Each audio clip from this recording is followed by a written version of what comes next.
একদিন হযরতে মালিক বিন দিনার বললেন, আমি প্রতি শুক্রবারে কবরের পাশ দিয়া যাচ্ছিলাম। কবরের পাশ দিয়া যখন অতিক্রম হয়েছিলাম, আমি এই কবরের ভিতর থেকে দেখেছি জান্নাতের সুঘ্রাণ বের হইতেছে। সুবহানাল্লাহ। তিনি বলেন, আমি কবরের ভিতর থেকে জান্নাতি সুঘ্রাণ বের হইতে আমি দেখেছি।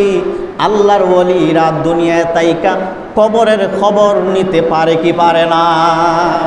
হযরতে মালিক বিন দিনার ওই কবরবাসীকে প্রশ্ন করলেন, তোমাদের কবরে জান্নাতের সুঘ্রাণ বের হয় কারণ কি? তিনি বললেন, গত রাত্রে, শুক্রবার রাত্রে, এই যে গত রাত্রে গেছে, এটা শুক্রবারের রাত। হযরতে মালিক বিন দিনারকে কবরবাসীরা বলতেছে, ও মালিক বিন দিনার, গত রাত্রে ওই এলাকার মধ্যে একজন বুজুর্গ ব্যক্তি এসেছিলেন, সেখানে দুরূদ সালাতু সালাম পেশ করিয়া, কোরআন তেলাওয়াত করিয়া তিনি আমাদের কবরের মধ্যে ইসালে সওয়াব হিসাবে পাঠায়া দিয়েছেন। আল্লাহর বড় মায়া লাইগা গেছে। আল্লাহর মায়া লাগার পরে আমাদের কবরে আযাব আল্লাহ বন্ধ করে দিছে।